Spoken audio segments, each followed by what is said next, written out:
Hey Midnight Fears, I have a creep story for you. If you ever do a Tinder horror stories video, here's a time I really wish I swiped left.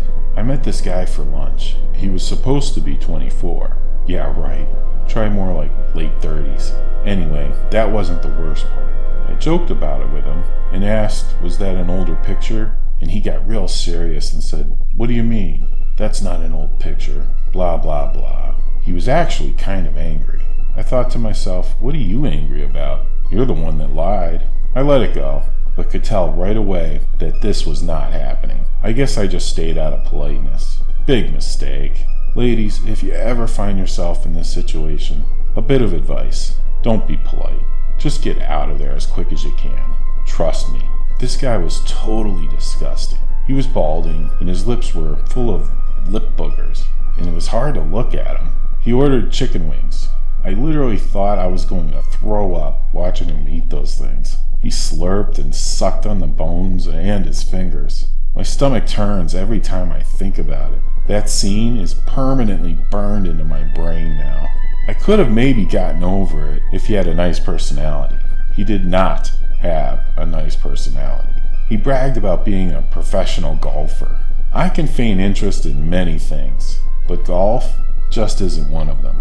He kept slipping up and talking about when he was in college and how he dated a cheerleader who, get this, has a 13-year-old. Come on, dude. Are you for real? You just got super pissed at me for calling you out on your age, and 10 minutes later you're telling me about an ex with a 13-year-old kid. Shaking my head right now. The thing that drove me over the edge is that he said no less than 3 times that we should go back to his house and party in his hot tub. Not a chance in hell, dude. I wouldn't be caught dead in a hot tub with this guy. After lunch, I paid my way, and we split the tip. He calculated my portion to the penny. Even the tax and the tip had to be proportionate to my share of the bill. He insisted 10% was all we should leave our server, who he ran ragged, by the way. He treated her like she was below him. Big turnoff for me. It was totally embarrassing. I said, fine, you leave 10% and I'll leave 30% so we can at least average out his cheap tip. He wanted me to stay for more drinks, so I decided I was just going to be honest and said there really is no connection. I was just going to go home. He said, fine, get out of here then. And he muttered, bitch, under his breath. He was angry and acted like I intentionally hurt his feelings. But again, I was just trying to be as polite as I could. In a word at this point, I would have just said, this guy's a jerk. Turns out, he was more than that. The next day, I find a bikini on my patio. It wasn't new, and it was badly stained. Gross, I know. I knew in my heart it was the creep from the day before, but it didn't make sense. How did he find out where I lived? And whose bikini was that? For the next several weeks, I would find little surprises. A dead flower in my windshield wiper. A dead mouse on my patio. A paper heart ripped in half on my car. I was starting to get scared. It had to be him. I don't know anyone else who would do this. I got home one night and I saw my apartment was disturbed. It wasn't ransacked or anything. I could just tell someone had been there. The rug was a little flipped. A chair was out of place. And I am meticulous about that kind of stuff. When I noticed the blinds to the glass door leading to the patio were opened, I panicked. I was too scared to go in by myself, so I left immediately and I went to my neighbor's. That turned out to be the right instinct. Her boyfriend came over and checked the apartment for me. There wasn't anyone there, thank God.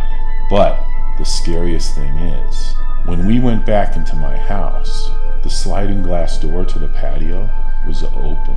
He must have been in there when I came home, and he left while I went to my neighbor's. In the bedroom, my underwear drawer was left open, and some were missing. This sick pervert stole them.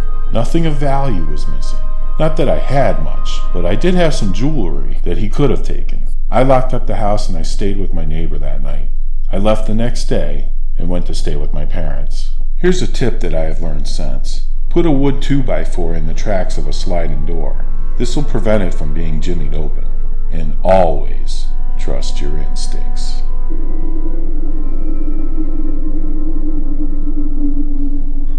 Hi, Midnight. I want to share an experience with you that happened a little while ago. I was on a business trip in Los Angeles for a couple of days of the typical boring meetings at corporate. When I got there, I learned that my meetings had been pushed back, and I was going to have a few extra days off. Feeling lucky, I let myself loose in Los Angeles, excited to be out of the house, and with a little extra money to entertain myself. As I was by myself, I used an app to connect with a few people to get drinks over the few days I had free. One of them will haunt me forever. This girl, Claire, matched with me, and we set up to meet in Tujunga Park in North Hollywood, as she lived near there. We met in the middle of the afternoon, with plans to go to dinner if we seemed to hit it off. We walked alongside the head part of the park and watched people play games like frisbee and football. Then, Claire took off her sunglasses, and we made eye contact. At that moment, she froze. Claire stood completely still and didn't even blink. I thought it was a joke at first. I remember walking around her, but she didn't move. Everything else was normal. I looked around to see if anyone noticed her strange behavior, but no one did. Or at least, they didn't pay any attention. This went on for a minute or so. I asked if she was all right, and nothing, no response. I must have had some pretty dumb smile on my face, as I was completely confused. Was this some kind of a seizure? I took her hand and I asked her again to respond. Then I looked into her eyes, and she woke up in that instant. She seemed groggy, and said that she felt lightheaded, and asked me if we could sit down. I said absolutely, and told her she gave me quite a fright. I told her that she was frozen for a little while, and she said, "Really? That's strange." And that was it. I decided just to let it go, and I continued on with our date. The weird thing is that I hesitate to even mention. I can't really be sure, but when she snapped out of it, for a moment, just a slight moment, I think all of the other noises just stopped, and everything else froze for a brief second. Even less than a second. That just had to be a fluke, or maybe just something I was imagining. After talking for a bit, we decided to go into a small ice cream shop across the street. We were in line, waiting to pay for the ice cream, when I heard the sound of the register. My attention was caught by the sound. I turned, and I looked right into the eyes of the manager. She had this wicked smile on her face, and looked at me like she knew something. This woman was pure evil. She didn't do anything, but look at me with this terrifying glare. Like, not only she wanted to kill me, but make me suffer in the process. I was really freaked out by her, so I turned to look back at Claire, with the intention of saying something about it. But Claire was looking at her phone, so I just dropped it. We got our ice cream and sat down. We continued to chat when Claire's voice started to go in and out. You know, almost like bad reception or something like that. She kept talking and didn't notice the volume of her voice changing. I at first pretended not to notice, but it really freaked me out. Claire eventually excused herself to go to the bathroom.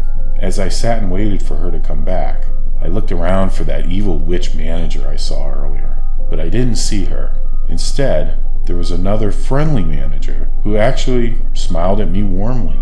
I figured the mean one just must have left or something, and I just didn't notice. She was out of my sight for a while by this point.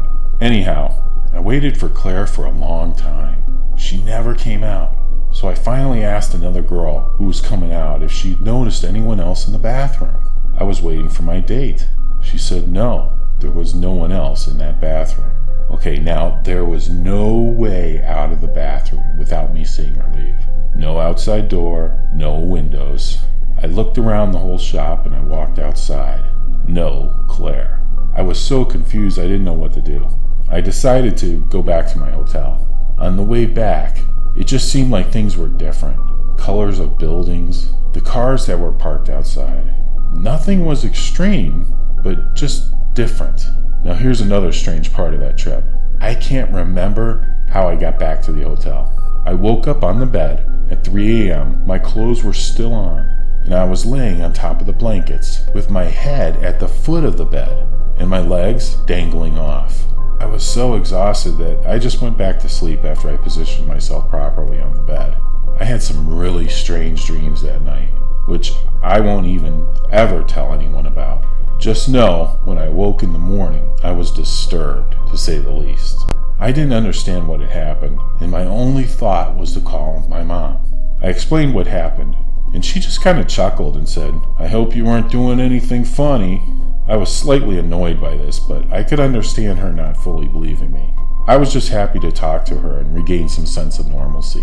When I tried to look Claire up again, her profile was gone. No trace of her at all. I thought maybe this was a dream or something, or more accurately, a nightmare. Nothing else happened, and I went to my meetings as normal. I flew back across the country the following day of my last meeting and returned home. The flight attendant on the plane reminded me of Claire. She looked very much like her, but not exactly. She was different, but I had to just keep looking at her because it was so strange to me. I think I freaked her out unintentionally. She was professional and polite, but uneasy around me. I understood. This alone may not be so strange, but she wasn't the last. Far from it. Now, I live in a very small town rural area. I mention this because it's kind of the place where everyone knows everyone. And now, I seem to see people who look like Claire. Again, not exactly, but enough that I have to take a double take to make sure it's not her. I have also, unfortunately, seen women that remind me of that evil manager in the ice cream shop. Luckily, I don't see her that often. Way less than I see the Claire lookalikes. This seriously happens about twice a month. Scary thing is, they all look at me as if they know who I am.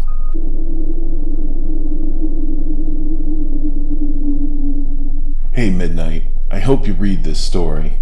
It is about this sick girl I met in a bar. When I first saw her, I was in love. She was so beautiful and graceful. I just couldn't stop looking at her. I knew she wouldn't be interested in me, but I was wrong. She actually came to me. I felt so nervous and I said all the wrong things. I was a complete mess. She didn't seem to mind. We talked, and as the night went on, I became more comfortable, and we really hit it off. I was hoping that this was the one for me. I was really hoping that this was the one for me. She kind of seemed interested into me as well. All of her attention was focused on me that night. My buddies were loving it, making these faces at me every time she couldn't see. Honestly, I'm the last guy to pick up a girl in a bar. It just never seems to happen. But I guess this was my night. We ended up leaving together and taking a walk. If I was smarter, I would have recognized a subtle warning that I had missed that night. When we left, her friend looked at me and gave me this sympathetic smile. Well, we ended up sitting on a bench, and we held hands, but did not kiss. She asked if I lived nearby, and when I told her that I did, she suggested that we go back to my place. I wasn't going to put the moves on this girl. I really liked her, so we went back to my place. My roommate was fast asleep on the couch. I got us a couple of drinks, and we went to my room to listen to some music. Seriously, that was all I had planned. As I said, I really liked this girl. She had this big bag purse that looked kind of empty because it just flopped everywhere. I remember noticing that, but I didn't think anything of it at the time. I was starting to get real tired, and the last thing I remembered was her going to the bathroom and taking her big bag purse with her. I blacked out, and I didn't wake up until the next afternoon. When I sat up, I noticed blood on my sheets. My hand was sliced right underneath my thumb. It really stung, and the cut was pretty deep. I felt horrible, and I ended up calling into work that day. My roommate said he woke up when she left. He said it was really late when she did leave. My roommate teased me about having a girl over and made a comment about her red lipstick being smeared all over her mouth. I told him that wasn't lipstick. I didn't even kiss her. I showed him the cut on my hand. It must have been blood around her mouth. As weird as this sounds, I think she cut me with something and drank my blood while I was passed out. She also stole all my money, my phone, my laptop, and even my video games. So much for love, huh? So I guess that really wasn't my night. I'm sad to say that I still haven't found love. And I guess the moral of the story is, if something's too good to be true, it probably is. Well, that, and never trust a pretty face.